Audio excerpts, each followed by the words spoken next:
Hello and welcome in. Please do not leave your luggage unattended on the station.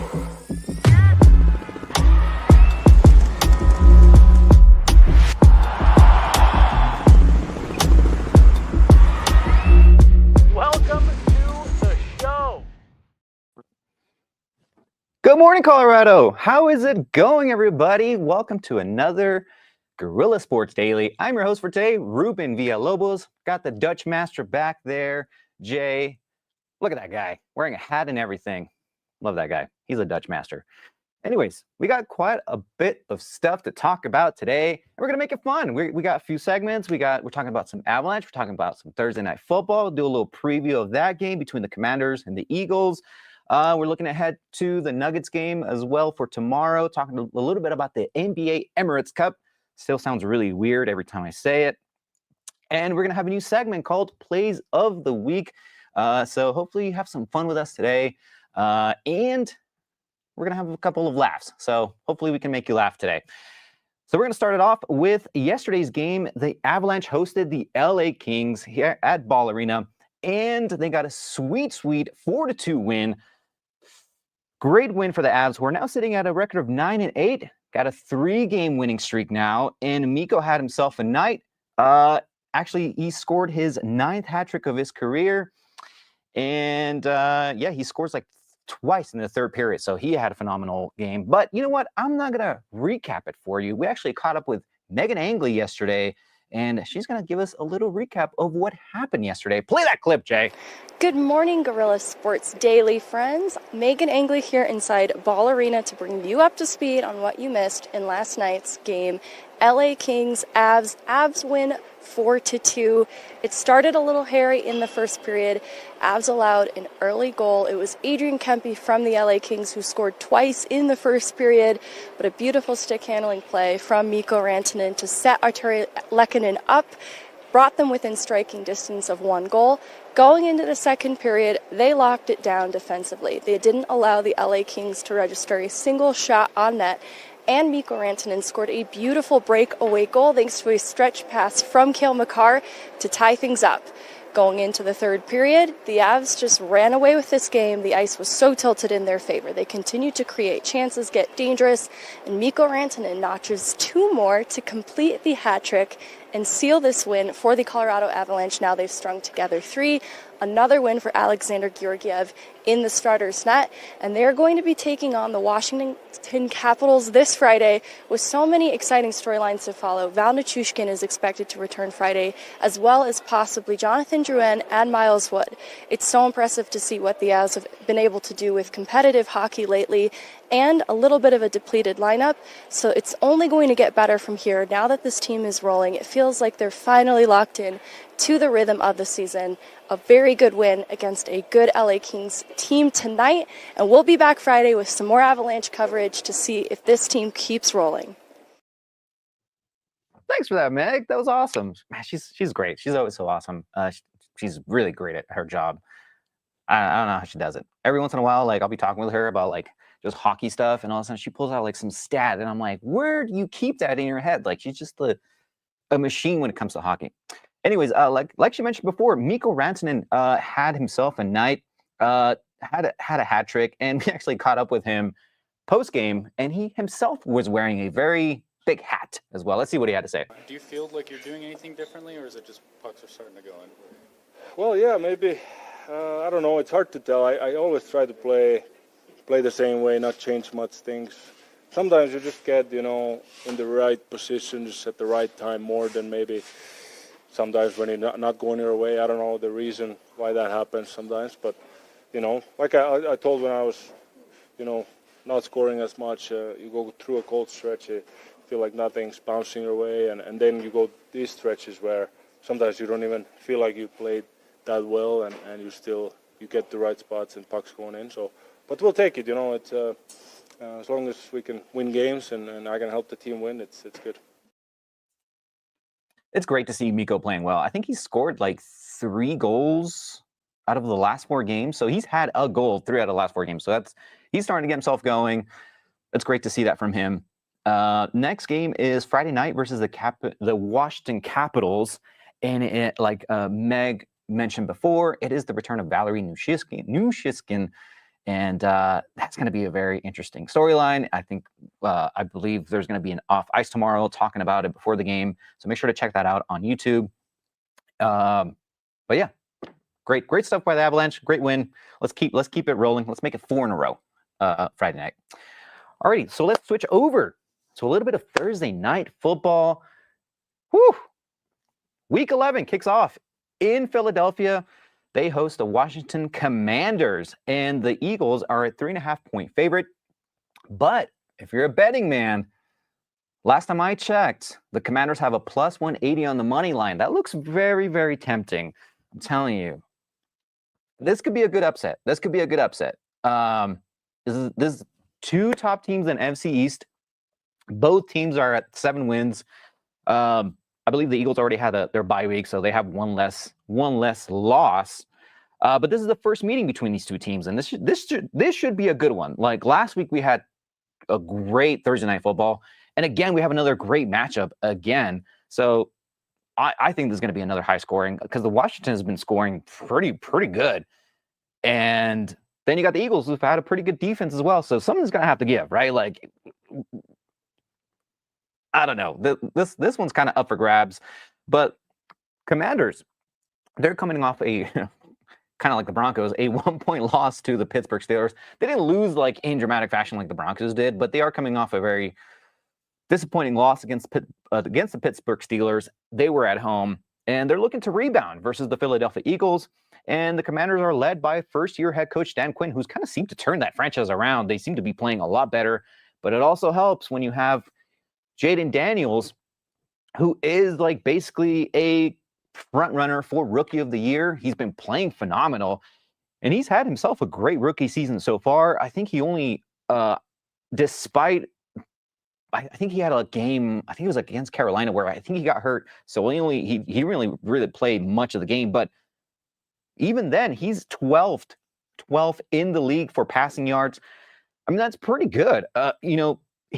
So far he's thrown more passing yards than Jared Goff, Jalen Hurts, who he's playing against, Justin Herbert, Jordan Love, and number 1 pick Caleb Williams.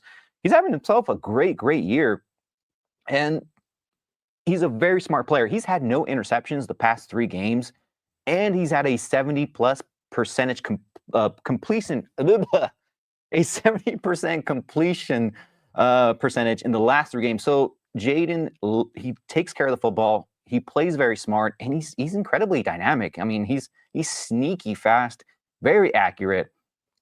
I mean, that's pretty good. I mean, he's got really good numbers, and I can see why the Commanders are where they are, and a lot of it has to do with him. But let's talk about the Eagles a little bit. The tush push masters. They love that tush push, don't they? So get this. The Eagles lost to the Buccaneers 33-16 back in September. They go on a bye week and then come back and are now riding a 5-game winning streak. The Eagles are hot right now, even though they've beaten some, suspect teams. Hey, a win's a win, and 3 out of their last 4 wins have been blowouts. So this team's rolling. They're really getting after the quarterback. They're really coming into their own offensively. AJ Brown finally had himself a really good game. I think it was his first 100-yard performance since I think it was like 5 weeks ago. So he's finally went over 100 yards. He's looking very good.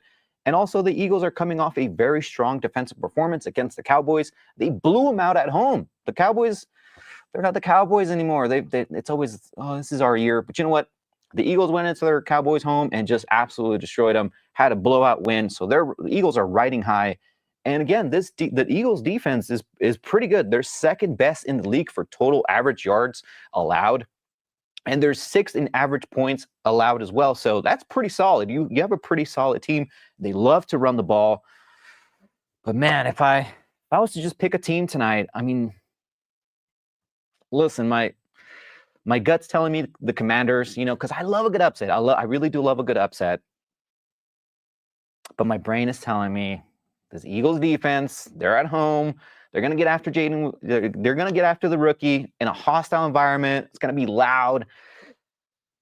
But you know what? I like the money line. I like that plus 180. I'm taking the Commanders tonight. All right. And you know what? I'm going to give you a random final score. I think the Commanders get a win 24-21. Yep. You heard it here first. The Commanders get a win. And you know what?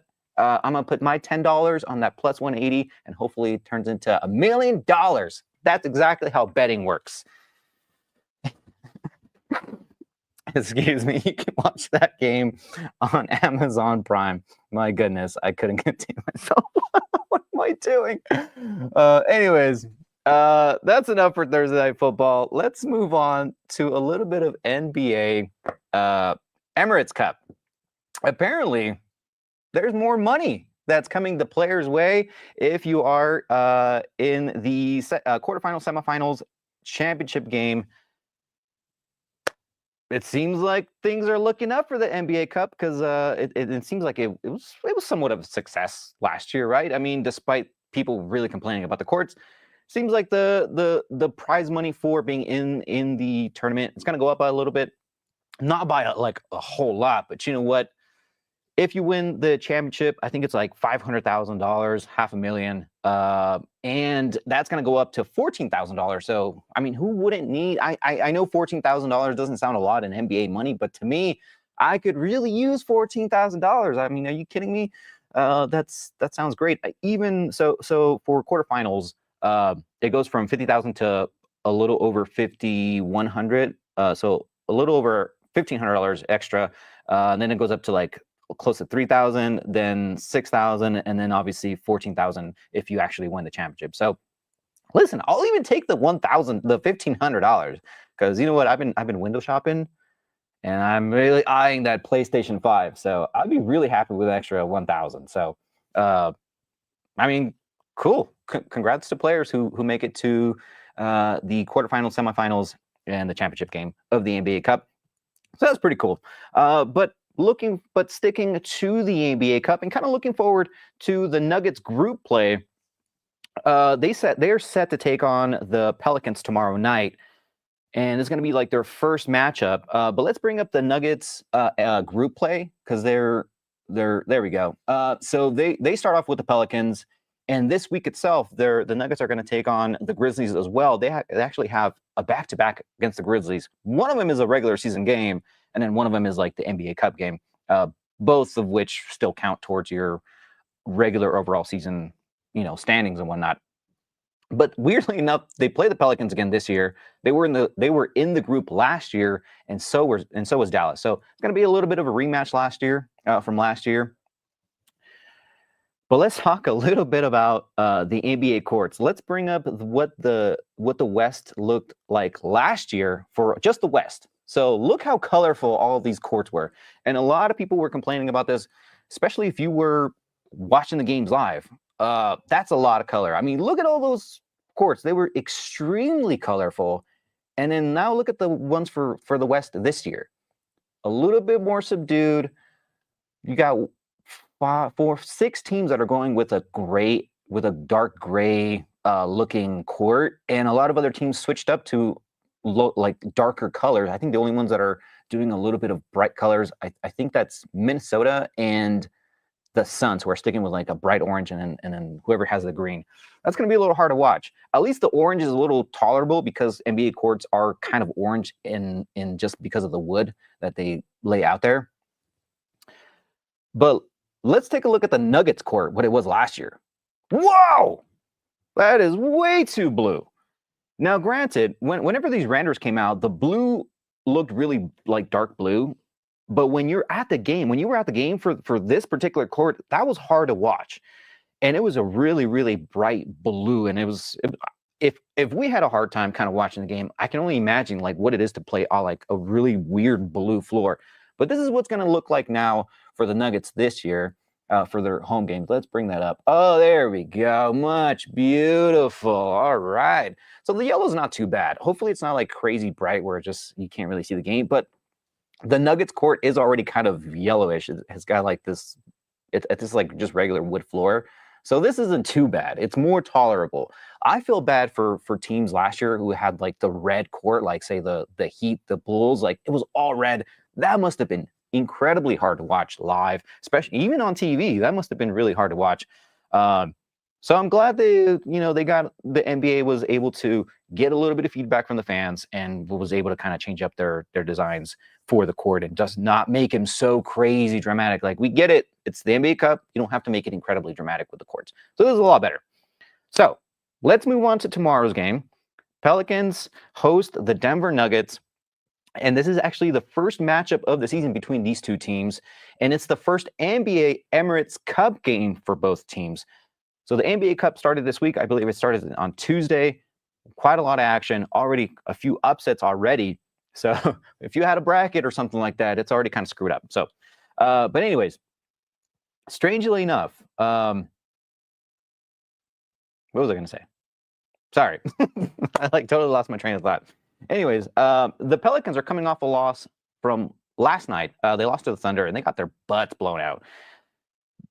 Listen, this should be an easy win for the Nuggets. They've rested for the last 4 days.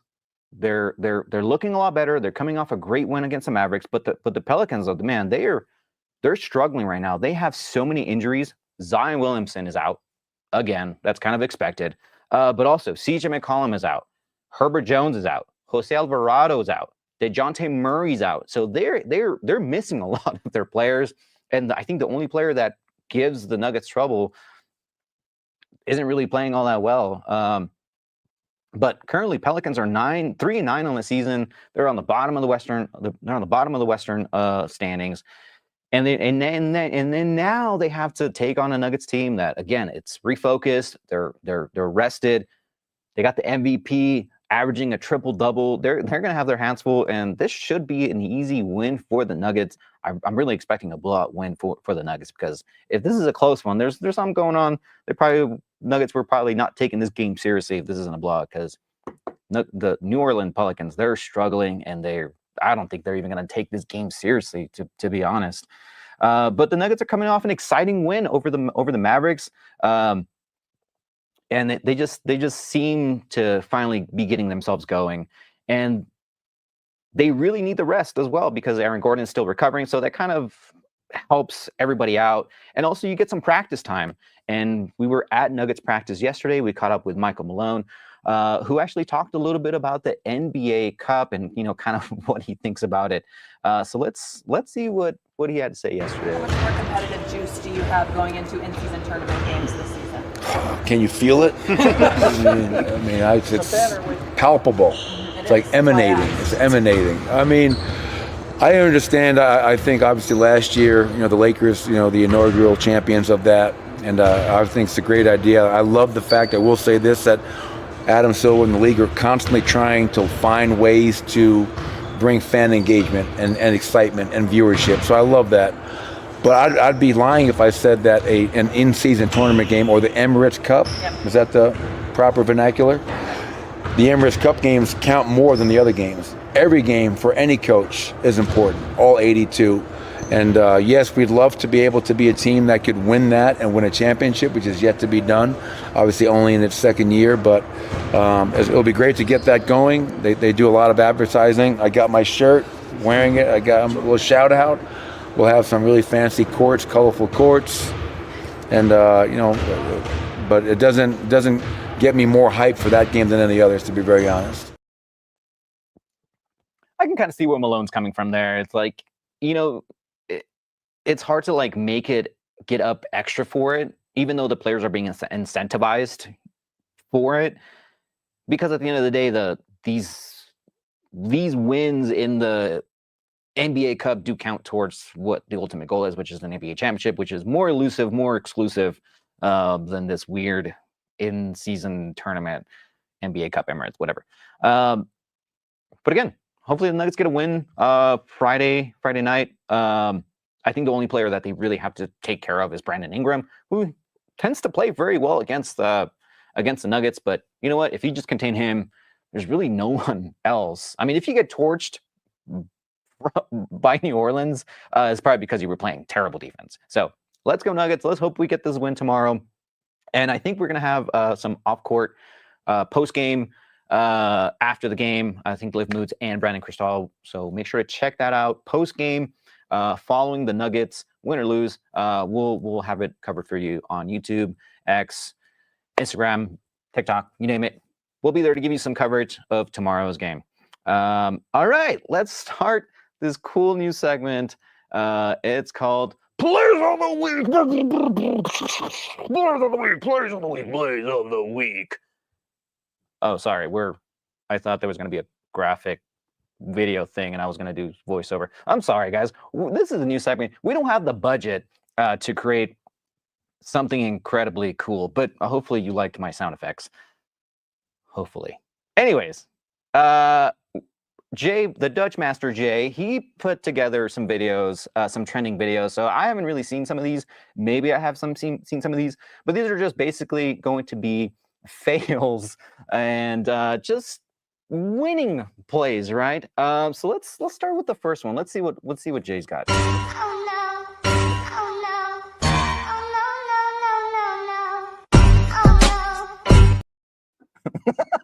Okay, I haven't seen that one. That one's good. Play it again.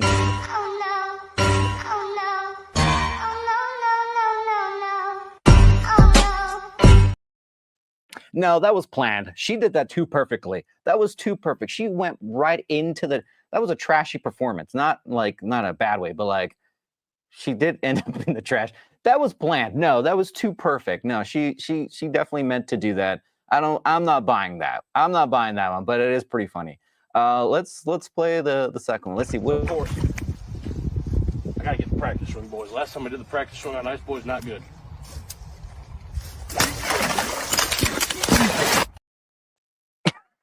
What? What kind of a swing was it? Did you see the ball went into the water after that? Play it again. Of course. I gotta get the practice swing, boys. Last time I did the practice swing on ice, boys, not good.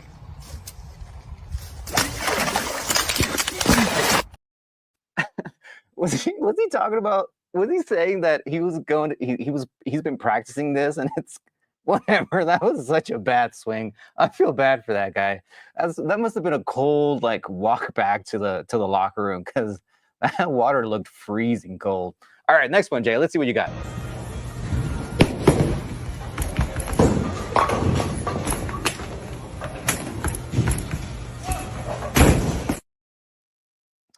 Sources say he is still slipping on that on that court. He was like, you know what that needed? Are you able to play both me and the video at the same time? I want to almost make a sound effect for him. Can you? That's okay. That's okay. You know what? If you can't do it, that's fine. But you know what that needed? It needed some watch, play it again. Let's see.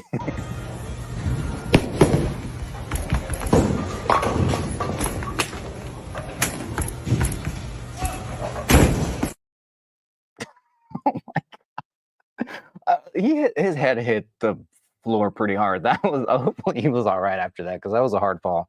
Oh my goodness. Let's see what's next. It looks like kids.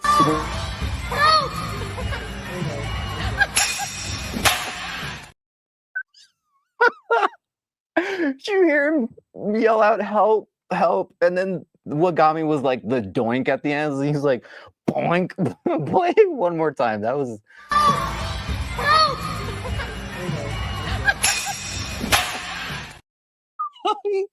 that was a double doink. He went boing, boing. Oh boy, that's terrible.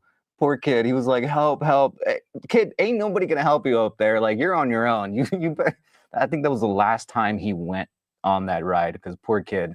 That wasn't fun. All right, let's see the next one. Oh.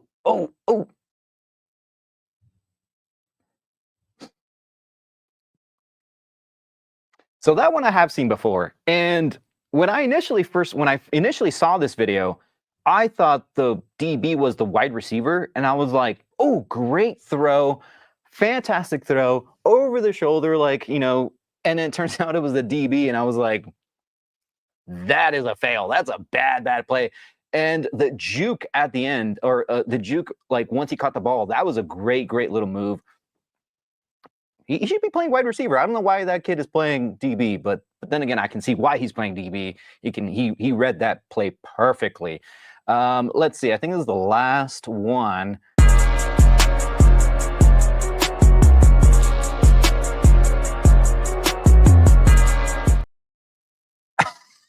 Oh my God.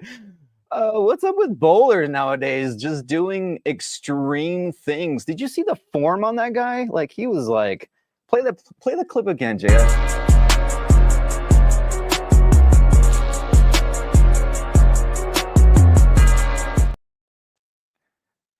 Oh my, are you able to like make a quick freeze frame of that? Like, are you able to? Whoa, Jay, you're so good. Look at that. Look at that form. For all you bowlers who want to get better at bowling, this is how you do it. Look at that form. Superman that bowling.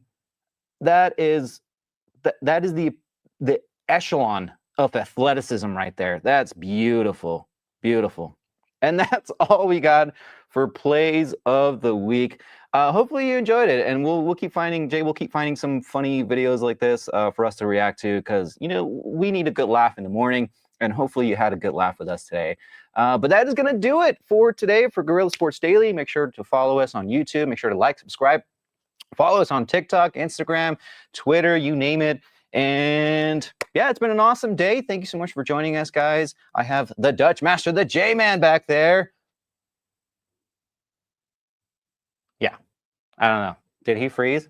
Sounds like he was frozen. Anyways, we have a robot for our producer. So anyways, he was frozen. I got to go unfreeze him and reboot him. My name is Ruben Villalobos. Thanks so much for watching Guerilla Sports Daily. Have a great day, everybody.